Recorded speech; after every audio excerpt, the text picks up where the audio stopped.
बिस्मिल्लाहिर्रहमानिर्रहीम। अस्सलाम वालेकुम। मैं हूं मोहम्मद अकरम खोसो। एक चीज़ मैंने काफ़ी नोट किया पाकिस्तान के अंदर और बहुत सारे मुस्लिम कंट्रीज़ में भी। मेजॉरिटी में आजकल हम मुसलमान ये सोचते हैं, ये समझते हैं, जो मॉडर्न डेवलपमेंट है, जो साइंस है, that is the culture of the West. और ये हमारी सबसे बड़ी गलती है मुसलमानों की। We believe, we think that modernisation is westernisation, जो कि बिल्कुल गलत है। जो मॉडर्नाइजेशन है, इनोवेटिव चीजें हैं, साइंटिफिक डेवलपमेंट है, it does not mean the western culture और द वेस्टर्नाइजेशन। तो आइए इसको समझते हैं आज। उसके बाद कुछ लेकर आएंगे हम आपके लिए, तीन चार केस स्टडीज भी, कुछ एग्जांपल्स भी, ताकि आपको इजीली बात समझ में आ जाए कि जो मॉडर्नाइजेशन है, जो साइंटिफिक डेवलपमेंट है, ये एक्चुअली स्टार्ट कहाँ से हुआ था पहले। नो डाउट आज तो मगरबी दुनिया बहुत ही स्ट्रांग है इस फील्ड में। चलें जी, मॉडर्नाइजेशन वर्सेस द वेस्टर्नाइजेशन। पहले बात है मॉडर्न। मॉडर्न दुनिया, मॉडर्नाइजेशन, ये है क्या? एक्चुअली ये जरा समझिएगा आप गौर से। Free thinking and innovative mindset, आपकी सोच, जो आप सोचते हैं, आपके ख्यालात बहुत ही फ्री हों। कोई भी चैन जंजीर ना हो कि यार पहले ज़माने में ये था, अभी उस चीज़ को हम फॉलो करें। मेरे दादाजी ने ये काम किया था, मेरे अब्बू ने ये काम किया था, मुझे वही काम करना है। यार जो अच्छा है, जो चीज़ न्यू है, तो वो चीज़ आप फॉलो करें। Free thinking and innovative mindset, always be innovative. Innovation means कोई नई चीज़ को फॉलो करें आप। कोई अगर नई चीज बेहतर है, आपके मफाद के लिए है, अगर आपके माशरे को, आपकी लाइफ को वो चेंज कर सकता है पॉजिटिवली, तो we should adopt that innovation. तो we must be innovative in our mindset to free from traditional norms and values. हमारे पास ना पुराने रस्में हैं, रवाजें हैं, कई सौ सालों से लेकर। हाँ, अगर जो अच्छे हैं, मैं नहीं कह रहा कि तमाम जो हमारे नॉर्म्स हैं, वैल्यूज़ हैं, वो ख़राब हैं। I do not say that. मुझे फ़ख्र है कि हमारे कल्चर के अंदर बहुत सारे ऐसे चीज़ें हैं, ट्रेडिशनल हैं, नॉर्म्स, वैल्यूज़ हैं, जो काफ़ी बेहतर हैं, वो काफ़ी अच्छे हैं। लेकिन कुछ बुरे भी हैं, कुछ ख़राब भी हैं, जिनसे हमें हमें कोई फ़ायदा नहीं हुआ। उन वैल्यूज ने, उन नॉर्म्स ने हमें बहुत डैमेज किया। तो जो चीज़ खराब है, आपके माशरे के लिए नेगेटिव है, सोसाइटी को डैमेज कर रहा है, उसको आप छोड़ दें, फिर उससे आप बाहर आ जाएं। ठीक है ना? तो free from traditional norms and values, जो वैल्यूज पुराने दौर से लेकर चलते आ रहे हैं, कोई बेहतर नहीं है हमारे माशरे के लिए, उनसे बाहर आ जाएं आप। वो जो जंजीर हैं, वो जो चैन्स हैं सोशली, मुआशरे के अंदर, उनको तोड़ दें आप। हमारे पास क्या होता है गांव के अंदर, मैं जिस गांव से मेरा ताल्लुक है, वहां पर अभी भी सिर्फ मेरे गांव के अंदर नहीं, मेरे विलेज में नहीं, पूरे इलाके के अंदर, जो हमारे सराउंडिंग्स में और भी कुछ मिलेंगे आपको, विलेजेस वगैरह, तो वहां पर फीमेल के लिए एजुकेशन बहुत ही मुश्किल है।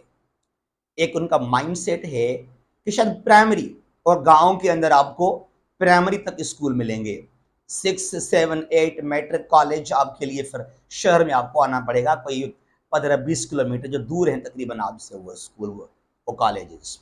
अब प्राइमरी तो बच्ची ने पढ़ ली वहां पर, डॉटर ने, बहन ने, उसकी बेचारी की एज हो गई यहाँ पर 10-12 साल। अब यहाँ पर क्या होगा, रिश्ते की बात करेंगे वो, या नौकरी तो है ही नहीं, ये बाहर हमारे पास पैसा है ही नहीं कि उसको सुबह ये जाए शहर पढ़ने के लिए फिर वापस आ जाए, बहुत मुश्किल हमारे लिए है। तो 15-16 साल के अंदर शी गेट्स मैरिड। यानी कि जो चाइल्ड मैरिज है गांव के अंदर बहुत ज्यादा है। और हम ये समझते हैं कि शायद जो फीमेल है, जो औरत है, वो बहुत कमजोर है, वो बहुत ही कमजोर है, वो नाजुक है, शी कैन डू नथिंग। हमारे माशरे में ये एक सोच है, ये ख्याल है कि women, female is only a factory to produce, to manufacture children, nothing else. कि जो औरत है, जो फीमेल है, लड़की, वो सिर्फ बच्चे बनाने के लिए पैदा हुई है और कुछ काम की है ही नहीं। और इस सोच ने हमारे माशरे को तबाह कर दिया। इसके लिए हम बहुत पीछे रह चुके हैं। तकरीबन तकरीबन आधी जो हमारी आबादी है पाकिस्तान की, दैट्स फीमेल।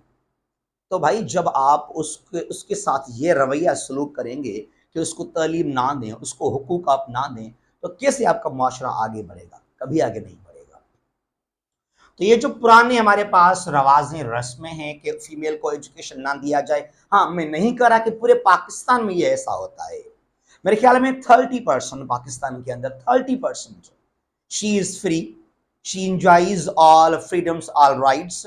औरत के पास तालीम है, वो अपने मर्जी से शादी कर सकती है। ये हमारे मुल्क के अंदर 30% होगा। अगर हम देखिए ना, 70% our women, our female sisters, they are suffering. अच्छा, उसके बाद यहां पर क्या है? Social and political change. समाजी लिहाज से, समाज के अंदर सियासी लिहाज से तब्दीली लाजमी आए। समाज कैसा? कि भाई हमारे पास अभी भी क्या है? Endogamy. What is endogamy? Endogamy कहते हैं किसको? एंडोगेमी यानी कि marriages between the same caste. भाई हम अपने खानदान से बाहर नहीं रिश्ते करेंगे, हम अपने खानदान में करेंगे, अपने कास्ट में करेंगे। That's called endogamy. फिर ये होता है एक्सोगेमी, बाहर रिश्ते करें आप लोग। तो हमारे सोसाइटी के अंदर, इवन ये सिर्फ गांव में नहीं बल्कि पाकिस्तान में मैंने काफी देखा है एंडोगेमी। बड़े बड़े शहरों के अंदर भी देखा मैंने, कराची में, लाहौर के अंदर, इस्लामाबाद, पिंडी के अंदर भी एंडोगेमी हमारे पास बहुत तरजीह देते हैं। हम अपने कास्ट में, हम ये, हमारी ये कास्ट है, ये जात है, हम बड़े सुपीरियर हैं, हम अपने औरतों को यहां से बाहर नहीं निकालते हैं। पता है जो बड़े आप लोग सुपीरियर हो, मुझे पता है सब कुछ। आपके पास ना अगर बाइक है, बाइक फटफटी पे मैं चल रहा हूं, अगर मुझे मोहब्बत हो गई एक लड़की के साथ, वो क्या मुझे बोलेगी लड़की? अगर मैंने कह दिया सपोज आई लव यू, शादी करें मुझसे, तो क्या बोलेगी? हम बाहर रिश्ता नहीं करते हैं। वो खुद कहेगी लड़की, वो हम रिश्ता बाहर नहीं करते, अपने जात, अपने कास्ट में करते हैं। और अगर मैंने कल्टस गाड़ी ली, मेरे पास सोच लें पिकांटो गाड़ी आ गई, मैंने विड्स, मैंने कल्टस गाड़ी ली, वो क्या सोचेगी? मैं तो ठीक, मैं तो राजी हूं, लेकिन अब्बू नहीं मानेगा शायद। मैं आपसे शादी करना चाहती हूं लेकिन अब्बू नहीं मानेगा। अब देखना जरा, अगर मेरे पास सिविक गाड़ी आ गई, मैंने ग्रैंडी ले ली यहां पर, तो क्या बोलेगी? नहीं नहीं, मैं अब्बू को खुद राजी कर लूंगी, आप बस आप आ जाए, मैं अब्बू खुद बना लूंगी, अगर मेरे पास सिविक गाड़ी है तो। लेकिन अगर मैंने फॉर्च्यूनर ले ली, पराडो ले ली, देख ली उसने, अब्बू मान गया, अब्बू मान गया, शादी डन है, जैसे आपकी मर्जी, इस महीने में शादी करें, डन कर लेंगे वो। ये हमारा माशरा है कुछ ऐसे। जब पैसा हो, बैंक बैलेंस, गाड़ी बंगला हो ना, फिर ये एंडोगेमी, ये अपने में रिश्ते हम अपने जात में करते हैं, सब कुछ खत्म। पैसा चलता है, कायदे आजम का ये करिश्मा है, ठीक है। बरा हमारे माशरे में एंडोगेमी काफी ज्यादा है, जो बहुत ही नेगेटिव चीज है। हमें यहां आना चाहिए टुवर्ड्स एक्सोगेमी, जहां जहां पर ये बस खाला के साथ रिश्ता करेंगे, खाला, चाचा, मामू, यहां से बाहर निकलो यार। ठिका लिया है कि हमने चाचा का, खाला, मामू का, बाहर निकलो, वहां से आप रिश्ते करो। अच्छा जी, फिर यहां पर क्या है? यहां पर एक modernisation increases the use of science, no doubt. Science का वैल्यू क्या है? What is the value of science? Science की इंपॉर्टेंस कितनी है, वैल्यू क्या है, साइंस क्या है, टेक्नोलॉजी क्या है, ऑब्जर्वेशन क्या है, इस चीज को बहुत इंस्पायर करता है, प्रमोट करता है क्या? मॉडर्नाइजेशन। अब आएंगे एक और लेक्चर के अंदर, इस्लाम एंड साइंस। लोग कहते हैं कि इस्लाम रिजेक्ट्स साइंस, ये बिल्कुल गलत है। इस्लाम ने कभी भी नहीं कहा कि आप साइंस को फॉलो मत करें। ये गलत बात है। इस्लाम एक्चुअली प्रमोट साइंस, तो साइंस को लाजमी प्रमोट किया जाए, ये this is what is actually modernization. अच्छा, economic development through technology, industry and infrastructure. अगर ये तीन चीजें आजकल किसी मुल्क के पास हैं तो वो कंट्री आगे बढ़ेगा। G7 को ले ले, USA, Canada, UK, France, Italy, Germany, Japan, even जो आजकल चाइना है, रशिया है, ऑस्ट्रेलिया, ये कैसे राइज हो गए? Because of technological advancement, industrial development, infrastructure development. ये चीजें बहुत इंपॉर्टेंट है। पहले माशरा क्या था? पहले जमाने में सोसाइटीज देवर एग्रीकल्चरल, एग्रीकल्चर पर बस डिपेंड करना, कोई इनोवेशन नहीं है, कोई टेक्नोलॉजी नहीं है, कोई इंफ्रास्ट्रक्चर नहीं है, इंडस्ट्रीज नहीं है। भाई आजकल माशरा अगर आगे बढ़ेगा तो यहाँ आगे बढ़ेगा। अब ये कब कहा इस्लाम ने कि आप इंडस्ट्रियल ना बने, इंफ्रास्ट्रक्चर को डेवलपमेंट आप ना करें, तालीम को प्रमोट ना करें, साइंस को प्रमोट ना करें? मैं एक लेक्चर लेकर आऊंगा जहां हम बिल्कुल इस्लाम की बात करेंगे, इस्लाम एंड साइंस, फिर वहां आप देख लीजिएगा। अब यहां देखिए जरा, अगर ये चीजें सारे आप फॉलो करेंगे तो क्या यहां पर कोई चीज ऐसी है that is against our values, norms, जो खिलाफ हमारे इखलाकियात के, कल्चर की? बिल्कुल भी नहीं है। ये सब चाहते हैं कि डेवलपमेंट हो, तरक्की हो और खुशहाली हो माशरे के अंदर। अच्छा, उसके बाद यहां पर क्या है? Westernisation, adaptation of western culture and norms. देखिए जरा, ये जो हम कहते हैं कि मगरबी दुनिया, वेस्टर्नाइजेशन, एक्चुअली ये क्या है? ये है कि आप उनके कल्चर को फॉलो करें, उनके नाम्स को फॉलो करें, जो उनके उसूल हैं, उनके प्रिंसिपल्स हैं, उनका कल्चर है, उसको फॉलो करें आप। दैट इज, जहां पर वो कपड़े, जो फीमेल हैं वो कपड़े नहीं पहनती हैं, बहुत छोटे कपड़े पहनती हैं वो, अरे भाई किसने कहा कपड़े आप ना पहने? आपकी मर्जी, कपड़े पहने आप यहाँ पाकिस्तान के अंदर। तो ये जो नॉर्म्स हैं, वैल्यूज हैं, जो कल्चर है मगरबी दुनिया का, उसको फॉलो करेंगे, that is known as actually westernisation. तो किसने कहा कि आप वही कपड़े पहनो? करा के adaptation of western culture norms in non western countries. जो वेस्टर्न कंट्रीज नहीं है, मुस्लिम उम्मा को देखें, एशिया को देखें, अगर यहां पर आप यूरोपियन कल्चर को फॉलो करेंगे, that is known as westernisation. अब यहां पर क्या चीज है? यहां पर एडल्ट्री है, यहाँ पर एक्स्ट्रा मार्शल जो है सेक्सुअल रिलेशंस हैं, निकाह करने से बगैर लीगली तौर पर क्या है रिश्ते, शादी, निकाह करना, उसके बाद आप सेक्सुअल रिलेशंस में हो सकते हैं, ठीक है ना, वो जायज़ बन जाता है फिर आपके लिए। ये इस्लाम में सिविलाइज्ड सोसाइटीज़ में ये इस तरह का होता है। ये बगैर निकाह के आप अगर सेक्स करेंगे, रिश्ते काम करेंगे, तो फिर ये क्या बन जाएगा? ये अडल्ट्री बन जाएगा, ये बेशर्म भी है, यही है। अब ये चीज़ें हैं वेस्टर्न दुनिया के अंदर, जो आप खराब हैं तो फॉलो आप ना करें उनको फिर ये चीज़ें। तो ये जो उनका कल्चर है, उनका कपड़े पहनने का अंदाज, उनकी शादियां करने के तरीके, बगैर शादी के पहले बच्चे, 3-4 पहले बच्चे होंगे, शादी फिर करेंगे, ये क्या है? That is actually westernisation. वहां पर ओल्ड हाउसेस बने हुए हैं, बेचारा अगर अब्बू अम्मी वो बूढ़े हो गए हैं, 70, 80s, 90s में आ गए हैं, तो उनको घर से निकाल कर आप रखें ओल्ड हाउसेस में। भाई किसने कहा आप ये करें? आप काम ये ना करें। तो ये जो वेस्टर्नाइजेशन है, वहां पर जो खराब चीजें हैं वो फॉलो आप ना करें। और वेस्टर्नाइजेशन के अंदर आपको बहुत सारे अच्छे भी चीजें मिलेंगे, वहां पर ह्यूमैनिटी है, वहां पर जस्टिस, वहां पर रूल ऑफ लॉ भी है, ठीक है ना?